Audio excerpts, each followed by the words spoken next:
Hey everybody, W6 Man here, out for a joyride in western Pennsylvania, trying not to hit any deer on this back road. Thought it might be a nice evening for another video. I appreciate everyone who has checked out my other 3 videos on my channel. If you haven't yet, please go check them out. I have a work commute, walk around video, and a 1,000-mile ride review on my 2018 Z900RS. In this video, I wanted to do what has been a popular theme on YouTube, and that is the 5 things I hate about whatever it is. In this case, it's going to be about my bike. Now, do I really hate anything about this bike here? The answer is no. But are there 5 things that I think are weird or maybe should have been done differently? Sure. So that's what I'm going to cover today. So the first thing, number 1, that I'm going to cover is the range indicator. Now, I've talked about this briefly on my other video in my work commute, but I wanted to address it again. As you can see on my gauge, if you can see it at all, I'm now on the last block, close to empty. Now, it's nice that it has a fuel gauge. It's nice that it has a range indicator. To get to range indicator, simply click down. And it says 74 miles. That seems pretty far for the last block.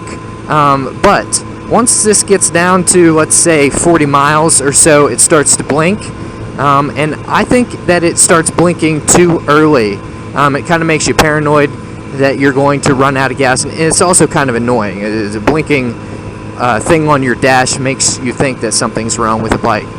So I think that they could have done that a little differently.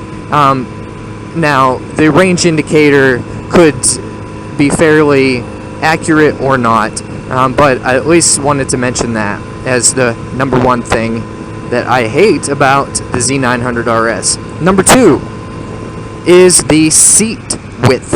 I am about 6 foot with boots on, and I find that I can be flat-footed when I stop on the bike, but I feel that the seat right in the crotch area where my thighs are is a little wide, and it makes me feel like I'm shorter. And so that is number 2. I think that they could have maybe sculpted the seat a little bit more differently. Now, I do feel like the seat has wore in better over time, so maybe that'll change. But that is number 2. Number 3, I am not a fan of the brake reservoir on the handlebars right there. I mean, it is such a beautiful array. The handlebar, the gauges, I mean just everything. The levers, it's very clean. Not a bunch of wires, and the wires that are there are neatly shrouded and routed. So that brake reservoir, I've seen bikes where they put them in inconspicuous places. They should have done that. Now, I know the old ones, I'm sure it had it right there, and so harkens back to the original, but you could have put that somewhere else and really cleaned up this handlebar on the bike. So that's number 3. Number 4 is the ginormous, I call it the Resonator can underneath the bike. Now again, I feel that Kawasaki did a great job making this bike sound great. Down low, in the middle, for town riding, and up high. Has a great sound anywhere. They did a great job. And I think that they get a lot of that sound from the Resonator underneath the bike. And so it's kind of a twofold thing here where it looks or sounds great, but it doesn't look good underneath the bike. If you're looking at the bike on the right side, the exhaust side, you don't notice this as much, but on the left-hand side, you do notice that big, ugly can underneath the bikes. So that's number 4. Number 5 is the Taillight.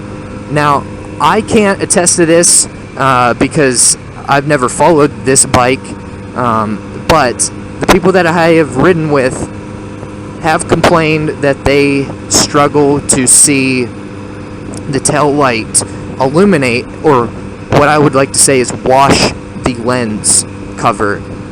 They said that the bulb is very bright, but it makes it it still is hard to see in direct sunlight because it does not create a wash within the lens. So that is important, obviously, for stopping and being within traffic. So that is the fifth thing that I hate about the bike.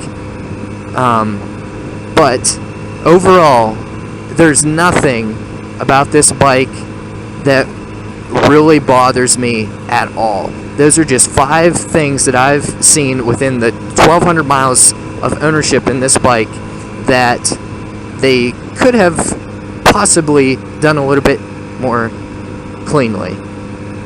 So thanks again for watching. W6Man96 here.